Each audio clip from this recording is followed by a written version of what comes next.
बोलो आ रही है कि नहीं आ रही है? आप जरा जोर से बोले सुभान अल्लाह। सरकार को से बात में का निगाह उठाओ। अब्दुल कादिर खड़ा है, सरकार गौस पाक को देखा, जाम फेंक दिया, कहने लगा हुजूर वादा याद है। क्या कहने लगा? हुजूर वादा। कहने लगा सरकार पीऊंगा कभी सामने नहीं। तो कहा देखना अब्दुल कादिर खड़ा है। बीवी ने कहा क्या बात? कहने लगा बात सुनेगी तू भी चक्कर में पड़ जाएगा। कहने लगी बता दे। कहने लगा बात इतनी है कि जब मुरीद हुआ था तो शराब की इजाजत ले लिया था। ए कौम बनी इसराइल, याद करो मेरी उन नेमतों को जो मैंने तुम पर अता की, इनाम के तौर पर मैंने तुम्हें दी। और कह रहा वअन्नी फद्दलतुकुम अलल आलमीन, और तमाम आलमीन में मैंने तुम्हें फजीलत दे दी। सुभान अल्लाह, सुभान अल्लाह। दोनों आयतें तो टकरा गई, टकरा गई कि नहीं टकरा गई? चौथे पारे की आयत कह रही है कुंतुम खैरा उम्मा, सबसे बेहतर उम्मत तुम हैं। और सूरे बकर की आयत कह रही है पहले पारे की कि सबसे ज्यादा फजीलत तमाम आलमीन में बनी इसराइल को दी। तो या अल्लाह बनी इसराइल फजीलत वाली है, उम्मत मोहम्मदिया फजीलत वाली। भाई बात समझने की है कि नहीं है? है कि नहीं है? जी, दिमाग लगाना पड़ेगा, दिमाग लगाना पड़ेगा। अल्लाह कुरान में कहता है हजरत मरियम पे जब इल्जाम लगाया कौम ने, कहा मरियम तेरी शादी ना हुई थी, बेटा कहां से ले आई? तेरा तो खानदान ऐसा ना था, तूने ये क्या किया? तो हजरत मरियम ने कहा मुझसे न पूछो, मेरे बेटे से पूछो, मेरे ऊपर उंगली ना उठाओ, ये मेरा बेटा सारे सवालों के जवाब देगा। तो सारी कौम बोली थी कालू कैफा नुकल्लिमु मन काना फिल महदी सबिया। ए मरियम जो बच्चा पालने में लेटा है इससे कैसे बात करें? तो हजरत ईसा पालने में बोल उठे इन्नी अब्दुल्लाह आतानियल किताब वजालनी नबिया। ये मेरी माँ पे उंगली उठाने वालों, ना मेरी माँ खताकार ना मैं खताकार। अरे मैं अल्लाह का बंदा हूँ, किताब दे के भेजा गया, नबी बना के भेजा गया। सुभान अल्लाह। नारे तकबीर, नारे मसलके आला हजरत, फैजाने आला हजरत अल्लामा मुफ्ती गुलफाम साहिब किबला, जश्न गौसुल वरा कॉन्फ्रेंस। माशाअल्लाह माशाअल्लाह। थोड़ी समझे आकिल भाई, जरा तवज्जो करें। मैंने कहा बच्चे से कैसे बात कर ले? बच्चा बोल उठा, कह रहे मेरी माँ पे तोहमत लगाते हो, मैं अल्लाह का बंदा हूँ। और सुनाओ मैं कोई आम मनुष्य नहीं। वजह आला फेले माजी है। जी जी। वजह आला नहीं नबिया, दुनिया में बाद में भेजा, नबी पहले बनाया। अल्लाहु अकबर, अल्लाहु अकबर। वजह आला नबी पहले बनाया, फेले माजी है बनाया। उलमा तो कम से कम दाद दें यार। वजह आला ये उठा पजामा कह रहा मोहम्मद अरबी को 40 साल के बाद नबूवत मिली। मैंने कहा जालिम हजरत ईसा नबी बने मेरे नबी के सदक़े में। हक बात है। तो कुरान कह रहा है ईसा नबी पहले बनाए गए, फेले माजी है, बेशक दुनिया में बाद में भेजे गए। अरे जब ईसा नबी पहले दुनिया में बाद में आए तो ये तो ईसा नबी नबी है। हाँ भाई बाबा, नारे तकबीर, नारे मसलके आला हजरत, फैजाने आला हजरत। माशाअल्लाह माशाअल्लाह माशाअल्लाह। ये तो ईसा बाबा बाबा आला हजरत ने पूछा था करूं अर्ज़े माली को। हाँ, जो हमारा नबी क्या तुम्हारा नबी? हाँ, तो तमाम अंबिया ने जवाब दिया, आला हजरत ने पुरोया जैसे सबका खुदा एक है वैसे ही इनका उनका तुम्हारा हमारा नबी। सुभान अल्लाह सुभान अल्लाह सुभान अल्लाह सुभान अल्लाह। बाबा बाबा बाबा एक है वैसे ही। अरे बाबा बाबा करूं अंबिया से अर्ज ए मालिक को।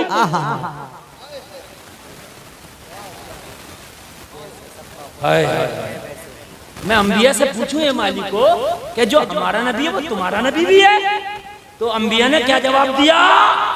जैसे सबका खुदा एक है वैसे ही इनका उनका तुम्हारा हमारा नबी। वाह वाह वाह। अरे कब बोलोगे, कब बोलोगे? सुभान अल्लाह सुभान अल्लाह सुभान खुदा अल्लाह। की कसम, अगर ये तकरीर मुझे लग रहा है दूसरी जगह कर दूं ना मजमे में आग लग जाए। अल्लाह अकबर। ये खाली रट्टी तोते वाली बात नहीं हो रही है, मैं आपको दे रहा हूँ इल्मी बात दे रहा हूँ।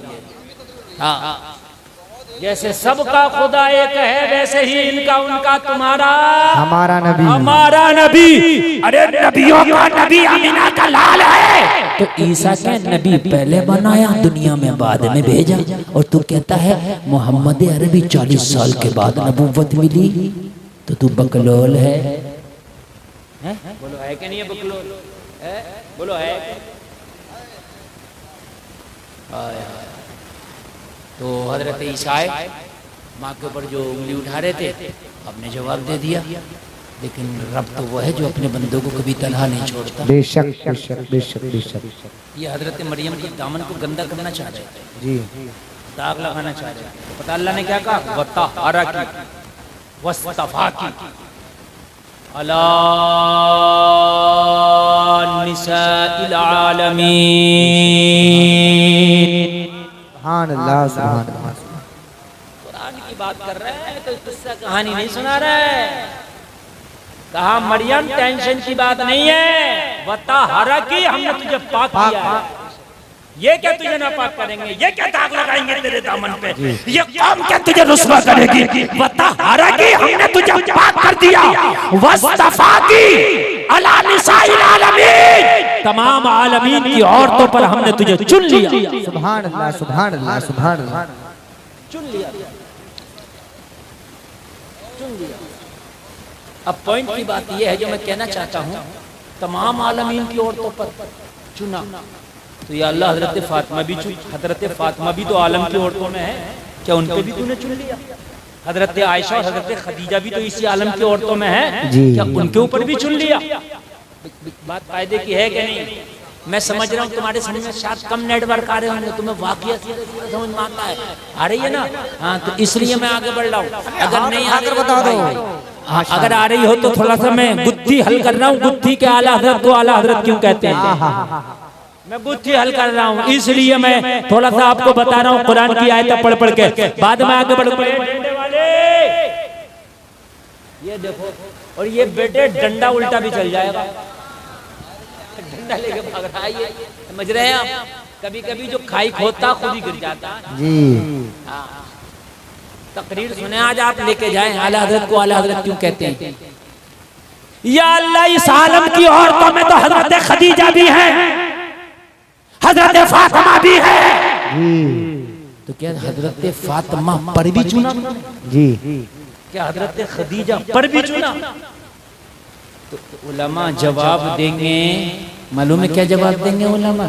उलमा जवाब देंगे नहीं नहीं, हजरत फातिमा तो वो हैं जो जन्नती औरतों की सरदारा हैं। बेशक बेशक बेशक बेशक। अरे बोलो बोलो, है कि नहीं है? तो मैंने कहा जब जन्नती औरतों की सरदारा हसनैन की माँ है तो मरियम को क्यों चुना?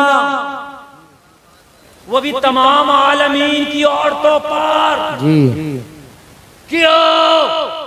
तो जवाब मिला, मैंने कहा उम्मत मोहम्मदिया सबसे अफजल है, तो फजीलत बनी इसराइल को क्यों दी? तमाम आलमीन की कौमों पर जवाब मिला, गुलफाम एतबार जमाने का होगा। कौमें बनी इसराइल के जमाने में जितनी भी कौमें थी, उस जमाने में सबसे अफजल बनी इसराइल को बनाया। सुभान अल्लाह सुभान अल्लाह सुभान अल्लाह। मरियम के जमाने में जितनी भी औरतें थी, उन सब औरतों पर अल्लाह ने चुना। हजरत मरियम को बात जमाने की है, फातिमा का जमाना और है, मरियम का जमाना और है, बनी इसराइल का जमाना और है, उम्मत मोहम्मदिया का जमाना और है। मैंने कहा जब बात जमाने की है, अगर एतबार जमाने का भी है तो गुलफाम को कह लेने दे, अबू बकर सिद्दीक का जमाना और है, हजरत उमर का जमाना और है, हजरत गौस आजम का जमाना और है। जब बात इस जमाने की आई तो मुझे 1400 किताबें लिखने वाला अहमद रजा के अलावा दूसरा न मिला। फतवा रज़विया में लिखने वाला अहमद रजा के अलावा दूसरा न मिला। हदाई के बख्शिश लिखने वाला अहमद रजा के अलावा दूसरा न मिला। 8 घंटे में अद-दौलतुल मकिया लिखने वाला कोई दूसरा न मिला। कंजुल ईमान जैसा तर्जुमा देने वाला कोई दूसरा न मिला। तो इस जमाने में सारे उलमा ने कहा आला हजरत के इल्मी लियाकत को देख के सब हजरत बरेली का अहमद रजा आला हजरत। सुभान अल्लाह, नारा तकबीर, नारा रिसालत, मसलके आला हजरत, फैजाने आला हजरत, फतावाए आला हजरत, समाने आला हजरत, हयाते आला हजरत, करामाते आला हजरत। माशाअल्लाह माशाअल्लाह माशाअल्लाह माशाअल्लाह। आप जवाब नहीं है मुफ्ती साहब, माशाअल्लाह माशाअल्लाह। आपको तकलीफ हो रही है, अल्लाह अकबर, तो ले आओ जिसने 1400 किताबें लिखी हो, हम उसे आला हजरत कहेंगे। लाओ लेके आओ, लेके तो आओ, लेके आओ, हम उसे कहेंगे। 214 उलूम पर जिसको महारत तामा हासिल हो, लाओ उसे कहेंगे। बहुत अच्छी तकलीफ हो रही है माशाअल्लाह। लाओ कंजुल ईमान जैसा तर्जुमा लिखने वाला को लाओ। और फतवा रज़विया तो वो किताब है, अच्छा मुफ्ती चाहे आला हजरत को बुरा कहे, लेकिन जब फतवे की बात आती है तो मुताला फतवा रज़विया का करता है। इनकी लाइब्रेरी में मिलती है, मुताला फतवा रज़विया का करता है। लाओ आला हजरत का एक शेर न हिलेगा, एक शेर खुद हिल जाएगा खुद। आला हजरत का एक शेर का तर्जमा नहीं कर सकता, तशबीह नहीं कर सकता, नहीं कर सकता। उसका तर्जमा तशरीह तो बात की बात है, उसका मफहूम नहीं समझ सकता। क्या मफहूम बता दे, क्या नहीं कर सकता, समझ रहे हैं? बस मैं इतनी बात आपको बता रहा था, तकरीर आगे समझ में आ गई। हम आला हजरत को आला हजरत कहते हैं। इस जमाने में, इस दौर में उन जैसा कोई नहीं है। सही बात। जैसे मरियम के जमाने में मरियम जैसा कोई नहीं था, कौम बनी इसराइल के जमाने में उन जैसा कोई नहीं था, तो इस जमाने में उन जैसा कोई नहीं है। बात है क्या? सुभान अल्लाह, सुभान अल्लाह, अल्लाह सलामत रखे। और आला हजरत ने मेरे भाई अपने बाप दादा की तारीफ नहीं की है, उन्होंने कोई अपने आबा अजदाद की तारीफ नहीं की है। खुदा की कसम अगर उन्होंने तारीफ करी तो मदीने वाले मुस्तफ़ा की तारीफ। सुभान अल्लाह माशाअल्लाह माशाअल्लाह, बेशक अल्लाह की कसम नबी का इश्क हमें सिखाया है, हमारी रगों में नबी का इश्क भरा है आला हजरत ने। हमारे ईमान और अकीदे की हिफाजत की है आला हजरत। अल्लाह अल्लाह बात बताता हूँ मेरे भाई, आला हजरत ने खुदा की कसम जब जब कलम चलाया है, नबी की नमूस की पहरे के लिए कलम चलाया है। आला हजरत ने जब जब लिखा है तो नबी की तारीफ में दरिया बहाए हैं। खुद का हाल तो यह है, आला हजरत को रामपुर के नवाब ने दावत दे दी और दावत पे बुलाया रामपुर। आला हजरत बरेली से रामपुर तशरीफ ले गए। उसने चांदी की कुर्सी बनवाई नवाब साहब ने और कहा अहमद रजा तेरे लिए चांदी की कुर्सी है, बैठो। आला हजरत ने चांदी की कुर्सी को ठोकर मार के जमीन पर बैठ गए। कहा अहमद रजा मैंने तो आपके लिए चांदी की कुर्सी बनाई थी।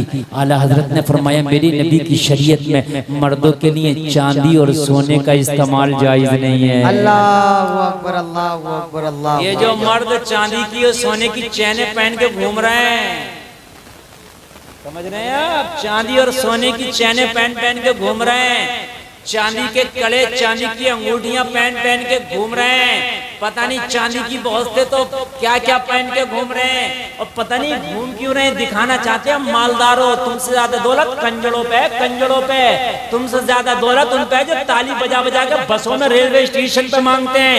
ये चैन दिखा के हमें दौलत दिखा रहा, ये चांदी के कड़े दिखा के हमें दौलत दिखा रहा, ये चांदी की और सोने की अंगूठी पहन के हमें दौलत दिखा रहा।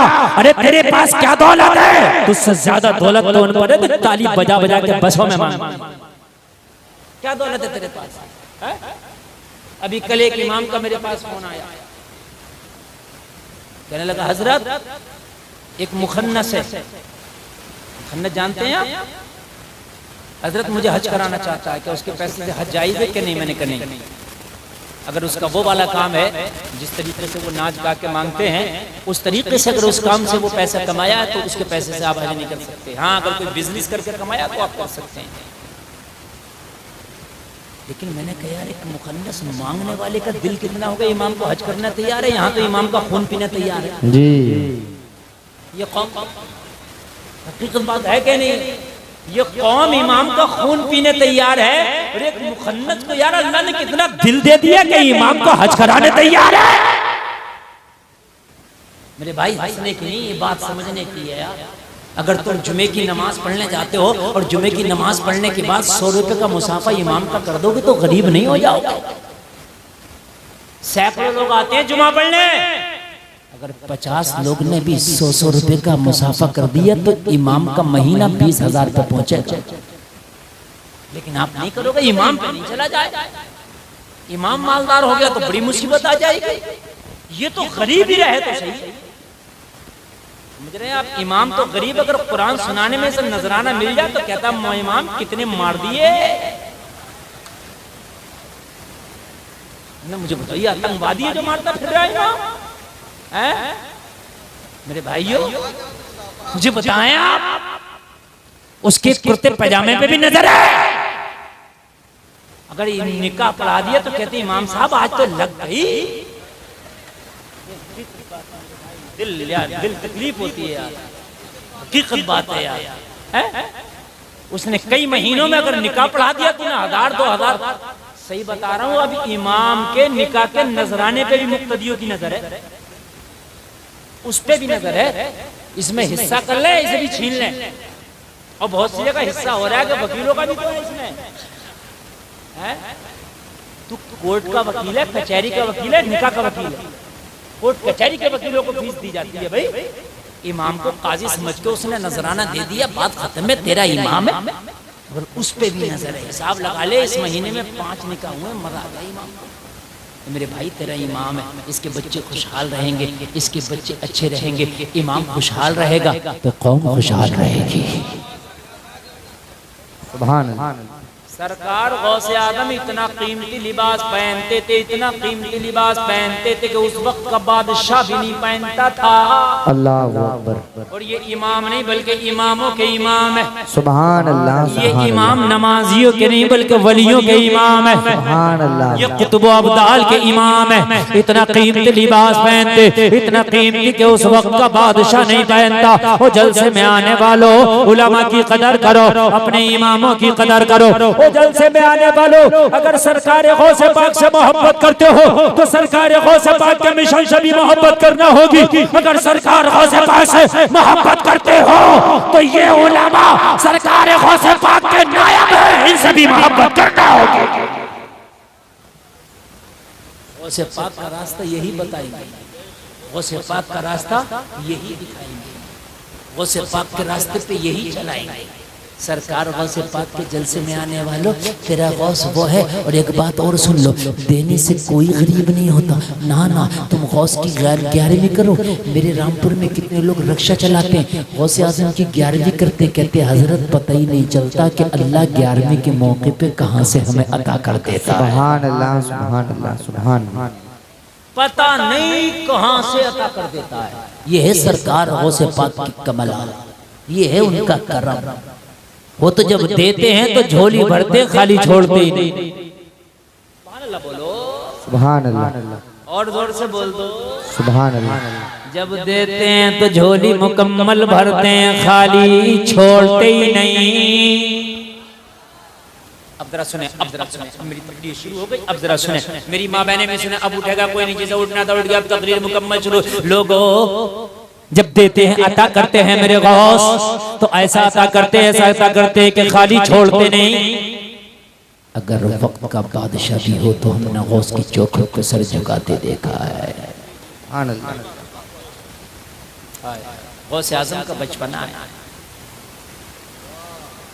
बच्चे खेलते हैं मैदान में, गौस आजम बच्चों के साथ खेल रहे हैं। सुभान अल्लाह। मेरा गौस खेले भी तो खुदा की कसम कैसा खेल खेले, जैसी शान वैसे ही खेल। मेरे नबी भी खेलते थे। पता कैसे खेलते थे नबी? हलीमा के पालने में लेट के उंगली घुमाते, चांद को नचाते। सुभान अल्लाह, सुभान अल्लाह, सुभान अल्लाह। खिलौना बना लिया था मेरे नबी ने चांद का। आहा। आला हज़रत कहते हैं चांद झुक जाता जिधर उंगली उठाते महद में, क्या ही चलता था इशारों पर खिलौना नूर। सुभान अल्लाह। नारे तकबीर, नारे रिसालत, मसलके आला हजरत, फैजाने आला हजरत, जश्न गौसुल बरा कॉन्फ्रेंस, मुफ्ती मोहम्मद गुलफाम साहिब क़िबला रामपुरी। माशाअल्लाह, माशाअल्लाह। सुने, मुकम्मल तरीके से तकरीर शुरू है। सरकार गौसे पाक का बचपना है, मैदान में बच्चों को लेके खेल रहे। जलसे में आने वालों जरा गौर करो, गौर करो। बगदाद में एक खातून है जिसका एक ही बेटा था, एक ही बच्चा था। लोगों जरा गौर करो, शोहर का साया उठ गया था, शोहर इंतकाल कर गया था। छोटा सा बच्चा गोद में था, इत्तेफाक से तबीयत खराब हुई और बच्चे ने तबीयत खराब के आलम में हिचकी सीधी और माँ की गोद में दम तोड़ दिया। बच्चे का इंतकाल हुआ, औरत की चीखें निकली, या अल्लाह मेरे शोहर का साया भी उठ गया, मेरे मौला मेरे ऊपर मेरे शोहर का भी साया नहीं। मैं सोचती थी ये जो कली मेरी गोद में है, कल जब ये खिलेगी तो मेरी जिंदगी का सहारा बनेगा, ये मेरा बेटा मेरे बुढ़ापे की लाठी बनेगा। लेकिन मेरे मौला इस मेरे बेटे ने भी इंतकाल कर गया, इसने भी आखिरी हिचकी मेरी गोद में ले ली है, इसने भी आखिरी सांस मेरे मौला मेरी गोद में ले लिया है। या अल्लाह अब मेरे बुढ़ापे का सहारा कौन बनेगा? या अल्लाह अब मेरे बुढ़ापे की लाठी कौन बनेगा? लोगों चीख रही है, चीखों पुकार का आलम है, गम का आलम है। लोग इसकी खैरियत और अयादत के लिए आते रहे, इसके बच्चे को देखने के लिए आते रहे। देखने के लिए आते आते तांता लग गया, भीड़ जमा हो गई। सरकार गौसे पाक की बारगाह में किसी ने कहा खातून रोने की जरूरत नहीं है, अपने बच्चे को उठा और उठाने के बाद में तू देख फला बगदाद के मैदान में अब्दुल कादिर बच्चों के साथ खेल रहा है, वहां बच्चे को ले जा, हो सकता है जिंदगी दोबारा मिल जाए, हो सकता है जिंदगी दोबारा मिल जाए। कहने लगी आज तक मैंने नहीं देखा किसी को दोबारा जिंदगी मिली हो। कहा किसी को मिली या नहीं मिली, लेकिन हो सकता है कि अब्दुल कादिर तेरे बच्चे को दोबारा जिंदगी दिला दे। लोगों डूबते को तिनके का सहारा होता है, लोगों ऐसे आलम में तो थोड़ा सा सहारा भी बड़ा लगता है। इसने अपने बच्चे को अपने सीने से लगाया और सीने से लगाने के बाद उसी मैदान की तलाश में निकली जहाँ अब्दुल कादिर बच्चों के साथ खेल रहे। हजरत अब्दुल कादिर बच्चों के साथ मैदान में खेल रहे। उसी मैदान में अपने जिगर को, अपने जिगर के टुकड़े को लेकर के आ गई और आने के बाद में बच्चे को रख दिया और खामोशी से तमाशा देखने लगी। देखती हूँ अब्दुल कादिर का खेल कैसा है। अब्दुल कादिर बच्चों से कहते हैं बच्चों मर जाओ, सारे बच्चे मर जाओ जी। अब्दुल कादिर ने कहा बच्चों मर जाओ, बच्चे मर गए। इनने अपने बच्चे को अब्दुल कादिर के बच्चों में लिटा दिया। अल्लाह। अब्दुल कादिर ने कहा सब उठ जाओ, सारे बच्चे उठ गए, इसका बच्चा नहीं उठा जी। कदमों पे गिर गई हुजूर, सारे उठ गए, मेरा क्यों नहीं उठा जी। अब्दुल कादिर ने कहा ये जो बच्चे सब लेटे थे, सबकी रूह निकली थी, सब मरे थे, ये अब्दुल कादिर के खेल का हिस्सा है जी। तेरा बच्चा जो मरा है ये लोहे महफूज पे मुर्दा लिख दिया गया है। अल्लाह अकबर, अल्लाह अकबर। कहने लगी हुजूर या तो मर के जाऊंगी या झोली भर के जाऊंगी, या तो बच्चा जिंदा लेके जाऊंगी या सर पटक पटक के अब्दुल कादिर की चौखट पे मर जाऊंगी। अल्लाह अकबर, अल्लाह अकबर। हाय हाय जरा गौर करें, जोर से बोलें सुभान अल्लाह, सुभान अल्लाह। अब्दुल कादिर ने कहा खातून जिद न करो, बच्चा मुर्दा लिखा जा चुका है। कहने लगी हुजूर मुर्दा लिखा जा चुका है, लेकिन दिल को यकीन नहीं आता। आपका आलम यह है कि अगर आप मेरे बच्चे के लिए दुआ कर दे तो मेरा दिल कहता है कि मेरी खाली झोली भर जाएगी। सरकार गौसे पाक ने कहा खातून इसे ले जाओ और दफन की तैयारी करो। अर्ज करने लगी हुजूर इसी चौखट पे सर पटक पटक के मर जाऊंगी, लेकिन मुर्दा बच्चा लेके नहीं जाऊंगी। शोहर का साया भी उठ चुका है। ओ अब्दुल कादिर, मेरे बच्चे का साया भी उठ गया, मेरी जिंदगी जीने का मकसद खत्म हो गया। सरकार गौसे पाक की बारगाह में मन्नतों समाजत की, सरकार गौसे पाक का दरियाई करम जोश में आया। कहा खातून फिर खामोश होकर बैठ जाओ। अब्दुल कादिर ने हाथों को उठाया और हाथों को उठाने के बाद दुआ किया और दुआ करके फरमाया, अरे बच्चा लेटा क्यों है, खड़ा क्यों नहीं हो जाता। इतना कहना था तो बच्चा मुस्कुराता जा रहा है, खड़ा होता जा रहा है और ऐलान करता जा रहा है, निगाहे वली में वो तासीर देगी बदलती हजारों की तकदीर। सुभान अल्लाह, नारे तकबीर, नारे रिसालत, मसलके आला हजरत, फैजाने आला हजरत, फैजाने हुजूर गौसे आजम अल्लामा मुफ्ती गुलफाम साहिब किबला रामपुरी। माशाअल्लाह माशाअल्लाह। मुझे जलसे में आने वालों ये बताओ कि जब बगदाद के अब्दुल कादिर की करामत का ये आलम है, तो मदीने वाले मुस्तफा के कमालात का हाल क्या होगा। सुभान अल्लाह सुभान अल्लाह। जब उनके गदा भर देते हैं शाहान जमाना की झोली मोहताज का, जब ये आलम है मुख्तार का आलम क्या होगा। जोर से बोले, जोर से, मुख्तार का आलम क्या होगा। सरकार गौसे पाक तो बड़ी बात है। मेरे गौस फरमाते हैं, अगर मेरा चाहने वाला समंदर में क्यों ना हो, पहाड़ की चोटी पर क्यों ना हो, जमीन के तहखानों में क्यों ना हो, अगर अब्दुल कादिर को पुकारे तो अब्दुल कादिर मदद फरमाता है। सुभान अल्लाह सुभान अल्लाह, माशाअल्लाह माशाअल्लाह। सच्ची मोहब्बत करके देखें जी। हम तो खाली नारा लगाते थे, गौस का दामन नहीं छोड़ेंगे, अल्लाह गौस का दामन नहीं छोड़ेंगे, दामन नहीं छोड़ेंगे मगर झूठ का भी नहीं छोड़ेंगे, गौस का दामन नहीं छोड़ेंगे मगर शराब का भी नहीं छोड़ेंगे, गौस का दामन नहीं छोड़ेंगे मगर वालिदैन को गाली बकना भी नहीं छोड़ेंगे, गौस का दामन नहीं छोड़ेंगे, गौस का दामन नहीं छोड़ेंगे मगर नई फिल्म आ गई वो भी नहीं छोड़ेंगे। हंसने की बात नहीं मेरे भाई, सोचने की बात है, सोचने की बात है। किधर से पकड़ा? अच्छा मुझे ये तो बताओ, गौस का दामन पकड़ा किधर से है यार आज तक? अच्छा मुझे आज तक गौस का वो दामन ही नजर नहीं आया जो पकड़ा था मेरी कौम में, नजर ही नहीं आया। दामन को तो नारा ऐसे लगाएगा, ऐसे नारा लगाएगा कि जैसे बिल्कुल गौसे आजम का बिल्कुल हाथ में हाथ दे के मुरीद बना और अब तो ये गौसे आजम के रास्ते से हट ही नहीं रहा। फजर की अजान हो रही है, अपने आप चादर ओढ़ के सो रहा। झूठ की मंडी में हमसे ज्यादा नंबर किसी के नहीं, जुआ हम खेले, शराबे हम पिए, दामन गौस का पकड़ा है। और मेरे अजीज, गौस के दामन को क्यों दागदार करते हो? क्या गौस का दामन पकड़ने वाला कभी शराबी हो सकता है? नहीं, हरगिज नहीं।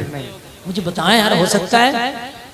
जोर से बताया, हो सकता है? नहीं। मैं तो अल्लाह की 100 बार कसम खा के कहता हूँ कि गौस का दामन पकड़ने वाला शराबी हो ही नहीं सकता जी। और आपको यकीन ना आए तो सुने, गौसे पाक की बारगाह में एक शख्स आके बोला, हुजूर मैं आपका मुरीद बनना चाहता हूँ। जैसे अभी आप हुजूर अनस मियां के मुरीद बने ना, उसने भी मोहब्बत में नाम सुना था, आ गया। मेरे गौस ने फरमाया, मुरीद बनना चाहता है तो अब्दुल कादिर बनाना चाहता है। सुभान अल्लाह सुभान अल्लाह। कह रहा हजरत क्या करना पड़ेगा मुरीद बनने के लिए? तो ये तो सच्चे पीर, अच्छे पीर, लाजवाब पीर, बड़े पीर। आज के कुछ पीर ऐसे रसीदें कट रही हैं मुरीद होने के लिए। हाँ मैं सही बता रहा हूँ। अभी तो तुमने अच्छे अच्छे पीर देखे हैं। हुजूर अनस नहीं आए, लाजवाब है। बरेली शरीफ से कोई आ गया, किशोजा शरीफ से कोई आ गया, मरहरा शरीफ से आ गया, ये ओरिजिनल पीर है। अभी तूने ढकोसले वाले पीर ही नहीं देखे, क्लीन शेप बैठा होता, डकैत क्लीन शेप। हंसो मत, जो सच बात बता रहा हूँ। औरतें पैर दबा रही हैं, औरतें पैर। मैं एक जलसे में गया तो जैसे ये औरतें बैठी है, ऐसी जलसे में बैठी होती हैं, बैठी थी। मैंने जो देखा वो देखो आप, जो मैंने देखा वो मैं बता रहा हूँ आपको। औरतें बैठी थी, मर्द भी बैठे। कसम खुदा की कह रहा हूँ, उसके पीर के पास जो चादर थी कम से कम नहीं भी होगी तो 100 मीटर की, कम से कम वहां तक चली जाएगी। वो जो लोग खड़े हुए उधर मोटरसाइकिल के पास, जो खड़े हैं और ये देख रहे हैं कि भागेंगे हम कब, इतनी लंबी चादर और चौड़ी पता कितनी थी, पिंडाल के उस किनारे से और कम से कम जहां तक हमारी माँ बहनें बैठी है ना, इतनी बहुत बड़ी चादर। कार की पिछली डिग्गी में खाली चादर ही चादर है।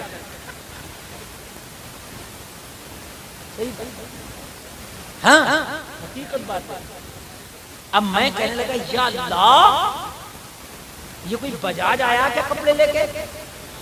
अब मेरा शुरुआत का जमाना था उस वक्त भाई, मैं उस वक्त बड़ा इब्तदाई दौर था, सन 2011 और की बात रही होगी, मेरा तकरीरी दौर शुरू था। अब तो मैं ऐसे पीर को चढ़ लेना तो स्टेज पे। उस वक्त यार हम भी बड़ा कम बोलते, डरते थे, बच्चे थे, दाढ़ी भी आई, हम तो देख ही रहे थे। हमने कभी क्या हुआ रे, बोले हजरत का ये पीर है, दामन करम में सब लोग आएंगे। दामन करम में पता कैसे आए, उसने जब अपनी चादर डाली तो मर्द औरतों को सबको ढक दिया, पता ही नहीं चल रहा कहाँ औरत बैठी है कहाँ मर्द बैठा है। अब पता नहीं कौन किसे मुरीद कर रहा। अरे भाई चादर में सबको ढक दिया उसने। अब पता नहीं, मैंने कहा ये क्या हो रहा है, जरा मुझे बताए तो। नारा लगाइए, जोरदार नारा, नारे तकबीर, नारे रिसालत, मसलके आला हजरत, उलमाए अहले सुन्नत। मैंने कहा यार ये कौन सी ढकोस में बात है, कहा नहीं पीर की चादर सर पे आना जरूरी है। मैंने कहा पीर की चादर सर पे आना जरूरी नहीं है, अगर पीर सच्चा है तो पीर का अदब दिल में आना जरूरी है। मेरे सरकार ताज शरिया मुरीद फरमाते थे तो औरत सामने वो पर्दे के दीवार के उस पार रहते, बस मारी कि नहीं आती। तो ऐसे ढकोसले बात की पड़ा। मेरे गौस से पाक से कहा, हुजूर ये बताइए मुरीद बनने के लिए क्या करना पड़ेगा? मेरे गौस से पाक ने कहा कुछ नहीं, कहीं कुछ नहीं, हाथ में हाथ दे दे और जो अब्दुल कादिर के है उस पर अमल करना पड़ेगा। कहने लगा हुजूर मैं तैयार हूं, हाथ में हाथ दे दिया और मोहब्बत में झूम करके मेरे अब्दुल कादिर मुरीद बनाने लगे, जैसे अभी हजरत बना के गए। बोलो झूठ नहीं बोलूंगा, बोला झूठ नहीं बोलूंगा, बोलो आज के बाद नमाज नहीं छोड़ूंगा, बोला नमाज नहीं छोड़ूंगा। मेरे गौस ने कहा बोलो आज के बाद जुआ नहीं खेलूंगा, आज के बाद जुआ नहीं खेलूंगा, चुगली नहीं करूंगा, हराम काम नहीं करूंगा। सारी तौबा कराई, करता चला गया। अब्दुल कादिर ने कहा बोलो शराब नहीं पीऊंगा, कहने लगा हुजूर ये नहीं छोड़ूंगा। क्यों? कहने लगा हुजूर इसलिए कि शराब की ऐसी आदत पड़ी है, अगर रात को न पीऊं तो नींद नहीं आए, अगर मैं दिन में न पीऊं तो करार न मिले। अब्दुल कादिर ने कहा सुन, जो अब्दुल कादिर के मेखाने से पी लेता है वो फिर किसी भी शराब को हाथ नहीं लगाता है। तुझे छोड़ना पड़ेगी। कहने लगा सरकार मैंने आपकी हर बात पे अमल किया, आप कहते नमाज में वादा करता हूँ नमाज नहीं छोड़ूंगा, आप कहते झूठ में वादा करता हूँ आज के बाद झूठ नहीं बोलूंगा, आपने कहा हराम में वादा करता हूँ आज के बाद हराम की तरफ कभी हाथ नहीं बढ़ाऊंगा, आज के बाद कुरान के खिलाफ नहीं। लेकिन हुजूर शराब का मामला ऐसा है, बगैर इसके मेरा नहीं चलता, बगैर इसके शाम नहीं होती, बगैर इसके सुबह नहीं होती, बगैर इसके जिंदगी नहीं गुजरती। मेरा अब्दुल कादिर ने कहा अरे सुन, मेरे हाथ में हाथ दे के भी शराब पिएगा तो फिर कैसे चलेगा? कहने लगा हुजूर बस मेरी एक बात मान लो, शराब पानी, और अगर आप मेरी ये बात नहीं मानते तो फिर चाहे किसी और का मुरीद होना पड़े या ना होना पड़े, लेकिन आपकी इतनी बातों पर मैंने लब्बैक कहा है तो मेरी एक बात मानना पड़ेगी, पीऊंगा। मेरे गौस ने मना किया तो चलता मना, जब चलता मना तो मेरे गौस ने बुलाया वापस आया, कहा बैठ जा, बैठ गया। अब्दुल कादिर ने कहा कि तुझे अब्दुल कादिर की चौखट से हिदायत न मिली तो फिर कहाँ हिदायत मिलेगी? अगर यहाँ भी तुझे हिदायत न मिली तो फिर कहाँ हिदायत मिलेगी? बैठ जा। नहीं मानेगा, कहने लगा नहीं हुजूर इसकी इजाजत। तो अब्दुल कादिर ने कहा एक शर्त है, बोल मानेगा? बोलेगा हुजूर आपकी 1000 शर्तें मंजूर। मेरे गौस ने कहा अगर मेरी सारी शर्तें मंजूर है तो सुन, अगर पीने का मन करे तो पीना, मगर कभी अब्दुल कादिर के सामने मत पीना। कहने लगा हुजूर मंजूर, पिएंगे मगर कभी सामने नहीं पिएंगे, चला गया बड़ा खुश मन चंगा। मगर अब्दुल कादिर का दामन पकड़ ले और शराब पी ले, बोलो हो ही नहीं सकता। आज भी सुन्नी नारा लगाता, मुंह फाड़ कर अब्दुल कादिर का दामन नहीं छोड़ूंगा, गौस का दामन नहीं छोड़ूंगा, और शराब पी रहा होता। दूसरे दिन दोस्तों में बैठ के मेरे भाई सरकार गौसे पाक मैदाने महशर में तेरा दामन तेरा गिरेबान पकड़ेंगे और गिरेबान पकड़ के झंझोड़ेंगे। दुनिया में मेरे दामन को बदनाम क्यों करता था? अरे अब्दुल कादिर का दामन पकड़ने वाला शराब पीना तो दूर की बात, कभी शराबी के पास बैठ भी नहीं सकता, नहीं बैठ सकता। सरकार गौसे पाक ने कहा जा चला जा, मगर कभी अब्दुल कादिर के सामने नहीं पीने, कहने लगा हुजूर कभी नहीं पीऊंगा। निकला इबादत पे इबादत, रियाजत पे रियाजत, तिलावत पे तिलावत, सजदे पे सजदे, रुकू पे रुकू, क़ियाम पे क़ियाम, तहज्जुद पे तहज्जुद। महीना ना गुजरा था, एक दिन याद आ गई, अब्दुल कादिर ने तो इजाजत दे दी है, आज बहुत मन कर रहा है, लाओ मैं खाने जाऊँ। मैं खाने जाने के बाद थोड़ी सी पी लूँ। लोगों मैं खाने गया, मैं खाने जाने के बाद जाम खरीद लिया। जाम खरीदने के बाद सोचने लगा अगर मैं खाने में पिया तो ज़माना कहेगा अब्दुल कादिर का मुरीद पीता है, मैं खाने में नहीं पीऊँगा। खामोशी से खरीदा, खरीदने के बाद जेब में रख लिया, और जेब में रखने के बाद मैं खाने से बाहर आ गया। शाम का वक्त है, रात ने अपनी तारीख चादर को ताम दिया है, लोगों सन्नाटा पसरने लगा है, लोगों बाजार और मार्केट बंद होने लगा है, लोगों दुकानें बंद होने लगा है। अब्दुल कादिर का ये गुलाम, अब्दुल कादिर का ये मुरीद, जरा गौर करो, शराब की बोतल को जेब में डाला है, और जेब में डालने के बाद मदम मदम कशा कशा धीरे धीरे रास्ता तय करते हुए, लोग जरा गौर करो, बाजार के रास्तों से निकलता हुआ घर की तरफ आ रहा था। लेकिन जैसे ही बाजार से बाहर निकल के एक चौराहे पर पहुंचता है तो क्या देखा है कि सन्नाटा छाया हुआ है, कोई रास्ते में नजर नहीं आ रहा है, ना कोई आने वाला है, ना कोई जाने वाला है, ना कोई बताने वाला है, ना कोई देखने वाला है, ना कोई दिखाने वाला है। खड़ा हो गया, अगर मैं घर जाऊंगा तो बीवी देखेगी, बच्चा देखेगा, बीवी बोलेगी अब्दुल कादिर का मुरीद होके पी रहा है। अब यहाँ बाजार में तो कोई देखने वाला नहीं, यहाँ रास्ते में कोई देखने वाला नहीं, कोई बताने वाला नहीं है। लोग जरा गौर करो, सन्नाटा छाया हुआ है, आगे देखा पीछे देखा, दाएं देखा बाएं देखा, ना कोई आने वाला ना कोई जाने वाला।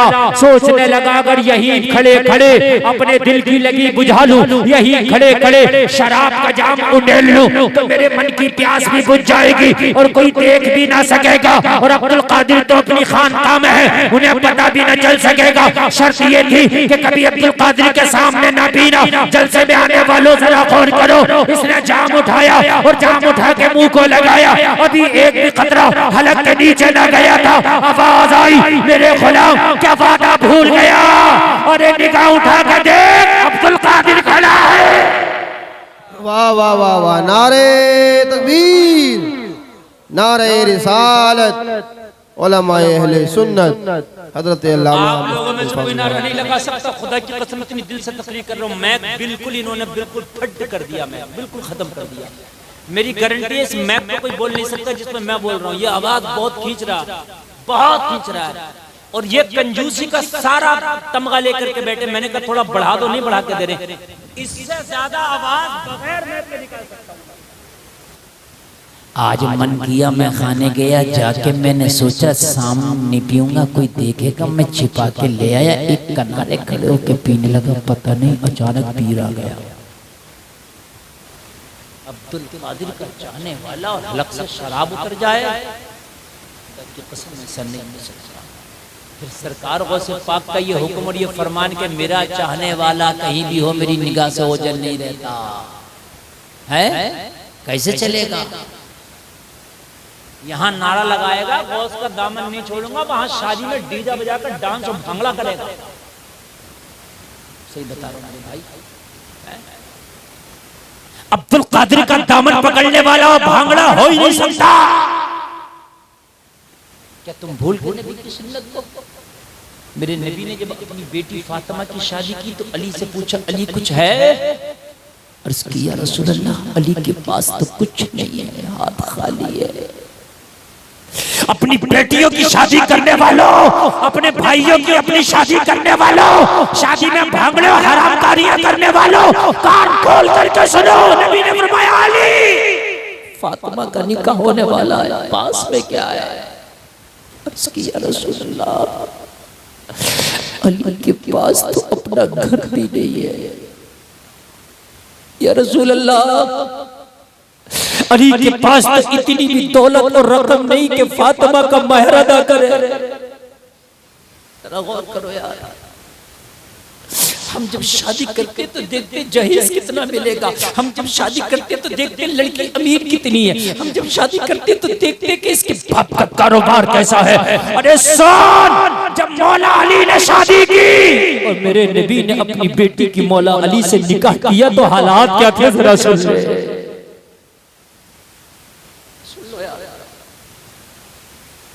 ए बेटे इसे जरा बिठा लो, पैंट वाले बैठ जाए, बैठ। देखो अगर आप उठोगे मैं वादा करता हूँ यकीनन मैं उठ जाऊंगा, इसलिए कि मैं जो तकरीर कर रहा हूँ ना, मेरा वादा है कि आप यहाँ से कुछ लेके जाओगे। अब मेरी माँ बहन भी जरा गौर से सुने। आज बेटियों को देखा जाता है कि शादी करेंगे तो हमें गाड़ी कौन सी मिलेगी, कैश कितना मिलेगा, ये जलसे में आने वाले। अल्लाह के अता करने से अमीरी आती है, मांगने से अमीरी नहीं आती। हमने देखा जिन्होंने कारें मांगी शादी में, वो हमने देखा टेम्पो में सफर कर रहे हैं, और हमने देखा जिन्होंने सादा निकाह कर लिया अल्लाह ने हवाई जहाजों में घुमा रहा। अल्लाह की मर्जी से है, किस्मत से ज्यादा नहीं और वक्त से पहले नहीं।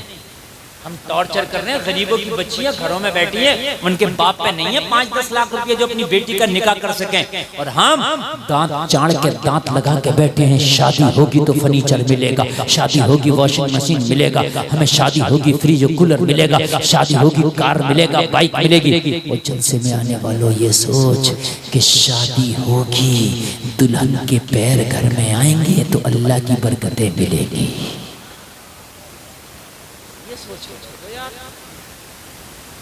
बरकतें मिलेंगी। और एक बात और बताऊं मेरे भाइयों, आपने खुद देखा होगा, मुझसे ज्यादा तजुर्बेकार लोग यहाँ बैठे हैं।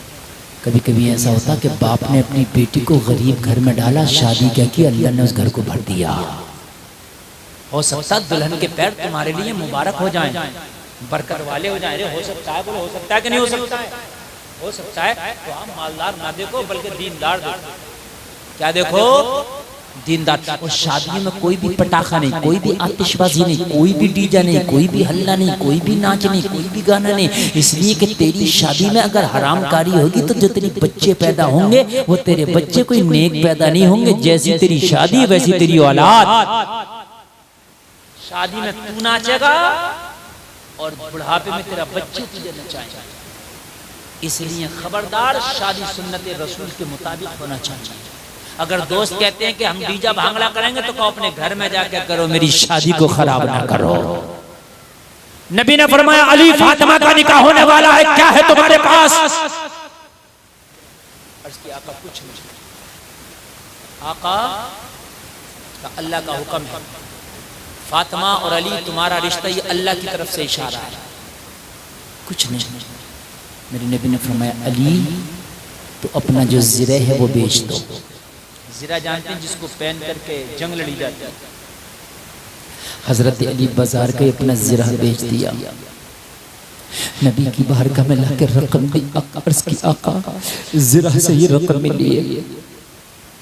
मेरे नबी ने उस ज़िरा के कुछ पैसे सहाबा को दिए, कहा जाओ कुछ फातिमा के लिए जहेज के बर्तन ले आओ।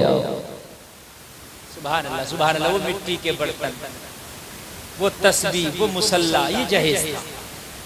रकम कहाँ से आई उस जहेज के लिए?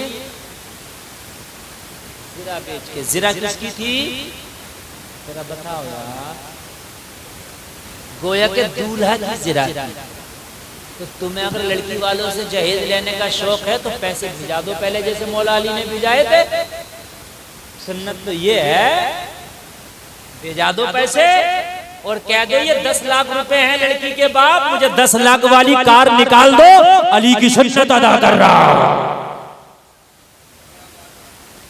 नबी ने जो अपनी बेटी को चंद बर्तन दिए थे वो भी हजरत अली की जिरा की रकम थी। मेरी बहनें और मेरे भाई भी सुने, अरे बात कुछ कानों में आ रही है कि नहीं आ रही है? एक साहब कह रहे मौलाना तुम जहेज की क्यों मुखालफत कर रहे हो? मैंने कहा क्यों? कहा जहेज देना सुन्नत है कि नबी ने अपनी बेटी को नहीं दिया, चाहे मिट्टी का बर्तन ही दिया, चाहे मुसल्ला ही दिया, तस्बीह ही दिया, दिया क्या नहीं दिया? मैंने कहा दिया। तो ये खरीदा कहाँ से गया ये और बता दे। मजा आ रहा है कि नहीं आ रहा है? मैंने क्या कहा था, जाओगे तो पछताओगे। मैंने कहा दिया तो था, मगर दिया कहाँ से था? अली ने जिरा बेची, रकम के दो हिस्से किए, एक हिस्से से फातिमा की जहेज के बर्तन आए, एक हिस्से से फातिमा का मेहर अदा किया गया। यार कब बोलोगे? जोर से बोल दे। देखो आप भी अगर नहीं बोलोगे ना तो फिर मेरा दिल टूट जाएगा। इधर मैं नहीं बोल रहा, उधर तुम नहीं बोल रहे। अली ने जिरा बेची, रकम के कितने हिस्से हुए? जोर से बोले। तो अब लड़की वाले से जहेज लेना तो पहले भेजा देना, और जितना चाहिए ना जहेज उतनी रकम भेजा दे।